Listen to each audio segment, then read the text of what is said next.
Today I'm going to give you guys a recap of the homeschooling month of January along with some goals and themes for February. Make sure you guys stay tuned.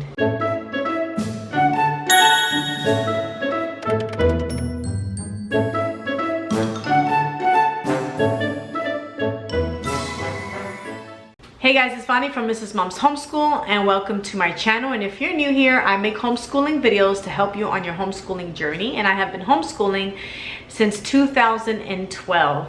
And in today's video, I want to share with you guys what we did in January. I want to wrap it all up for you guys, let you know what worked, what didn't work, what things we can improve on. And I also want to give you guys our themes for February. Since you guys seem to like our January themes, you can find those here.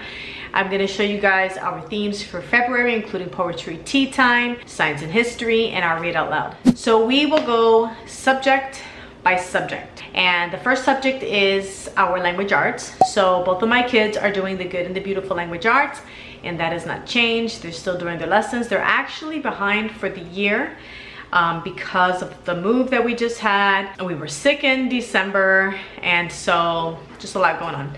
So they're continuing through the Good and the Beautiful levels 1 and 5. For math, my son is continuing with his current level in Beast Academy, but my 6-year-old is has just finished up her level 1 of the Good and the Beautiful math, and she is moving on to level 2. So this week we are actually doing all of her assessments and testing, and then next week we will be moving on to level 2.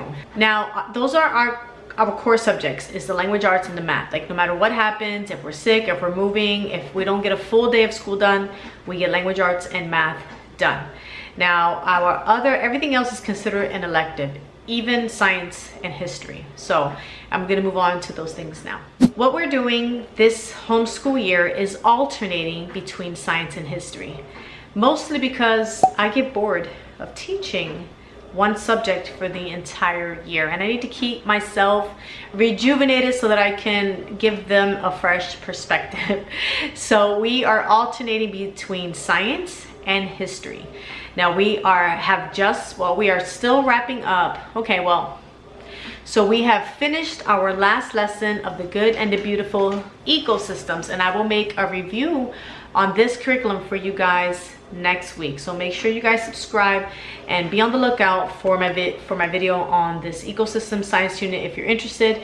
We really did enjoy this science unit. Really quickly, I just want to mention that I have a 1st and a 5th grader, so that when you think about all these courses, we have a very broad range. We have one going into middle school soon and one just basically entering elementary school. Now, what I started doing this homeschool year that I've never done before is I started creating a end of unit test. And I'm actually in the middle of doing it because this is my first time. We just finished our first science unit of the year, I guess you could say. We did one over the summer, but this is like considered my first.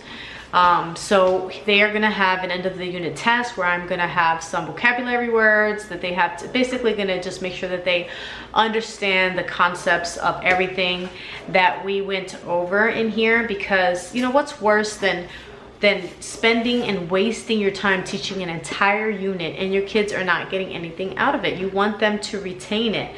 And that's what the testing is for. It's just to see if they remember the vocabulary and the different things, kind of like a refresher. It's not going to be difficult or anything like that. I'm not even going to really grade it. I just want to make sure, and it's not even for my 1st grader, it's just for my 5th grader.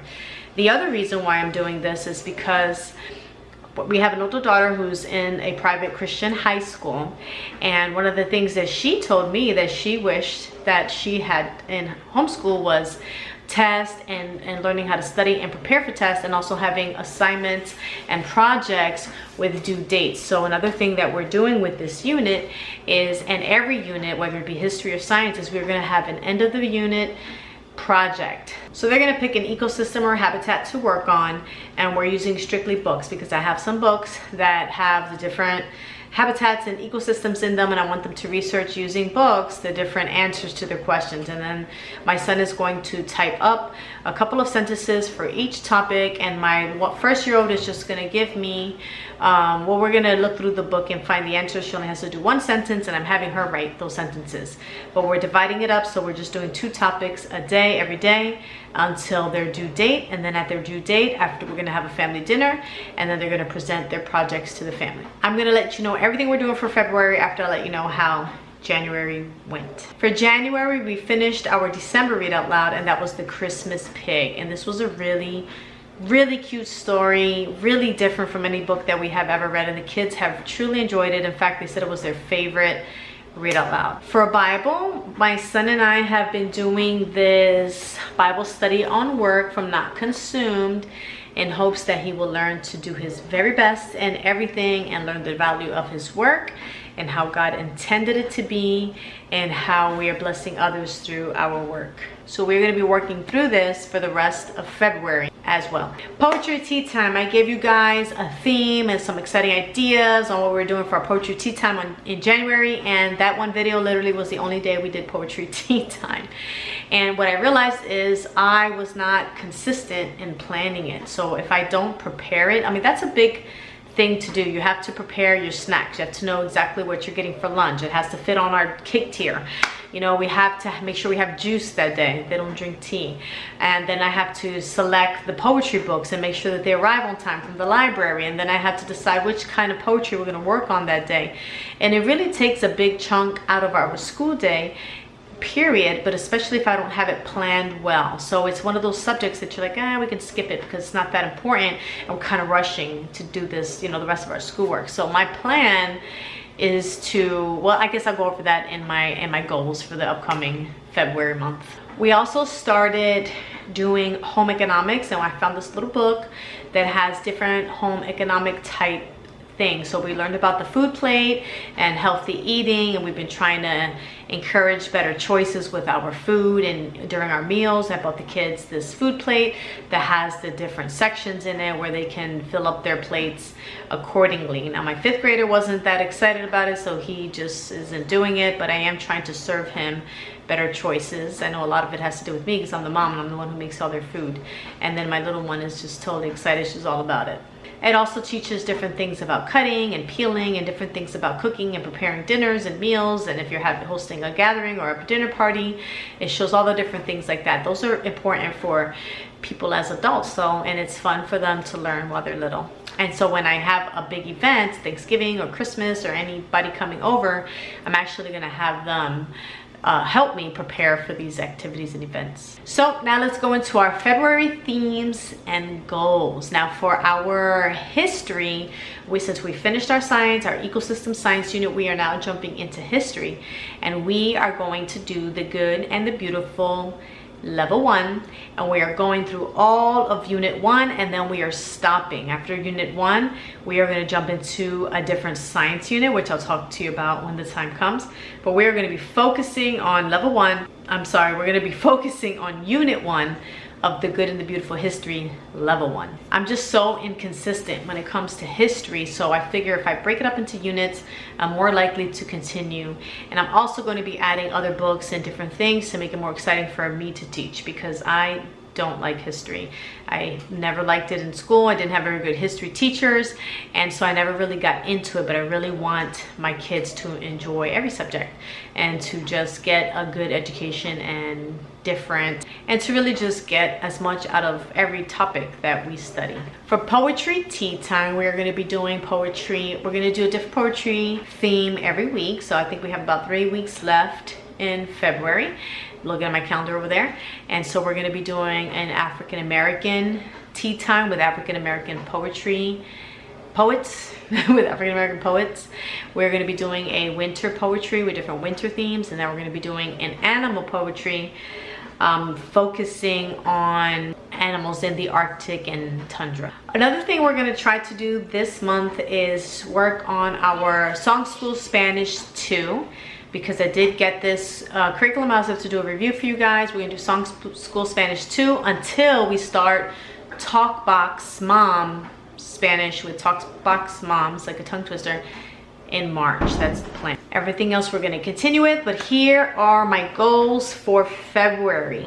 1, I need to be more consistent with everything. So the problem that I have in consistency is that we have so many co-op activities and field trips, and I love that, because this homeschool year my big theme was social activities with friends. I really want my kids, because we had a limited access to friends last homeschool year. Everything was shut down. People didn't want to have play dates. I really want them to have a lot of time with their friends, but I need to be more intentional in setting play dates. So that's number 2. So number 1 is being consistent with our schoolwork during those field trip and co-op days, and scheduling it so that we're doing school either before we go away or as soon as we get home after, or scheduling less in the day so I'm not freaking out when we get home like, you gotta do this and this and that and all these subjects, because I'm packing too much into my schedule. And then the second thing is being more intentional on setting up those play dates. So what I used to do was every Sunday I would sit down with my phone and my calendar, and I would go and I would just write down a list of all the friends that the kids wanted to see, and I would call up or text all of their parents, and I would say, okay, hey, let's set up a play date. So I really want to be more intentional in doing that, so they get more time with their friends, see who they really connect with, and then spend more time with those other kids that they really are really good friends with. I also really, another goal is I also really need to prepare on the weekends for the homeschool week, or at least Friday. Like, I need to pick a day during the week. Sometimes on the weekends we're away for volleyball tournaments and there's different things going on that we're not even home. So I need to pick a day, maybe on a Thursday or something like that, where I am planning out the homeschool week. Because what happens is when I don't plan out the week, we just jump in and we just do random things and we don't get that much done. So I need to be more consistent in my planning and making sure I have all the library books and the snacks that we need and the project supplies and this and that. Because I also had planned to do a science unit for my first grader. That was one that I created that I'm also going to teach at our homeschool co-op, and we only did one lesson, and I didn't even have the supplies for that lesson, so we had to continue it on another, like a week later. So I really need to get organized and get that all together and make the time to plan out the whole school week and not just go with the flow. And my last goal for this month is to be finished by 1 o'clock. That was my goal from the beginning of December when we first moved into this new house, is I really wanted to be done all of our school by 1 o'clock. Now, we had plenty of days where we were done by 1 o'clock, but it was so cold outside I didn't want to even go outside. And we live in Florida, and like 40 and 50 is freezing to me now. It's so crazy, because before, when I used to live in Philadelphia, 50 felt so good and like warm in the winter, but now it's like freezing. I can't handle it. But I really want to finish by 1, and I want to start getting the kids outdoors and having those play dates from 1 to 3 or 4 o'clock, and getting that time outside and that time with friends, and not being done school at 3 and then jumping into my whole afternoon and early evening routines.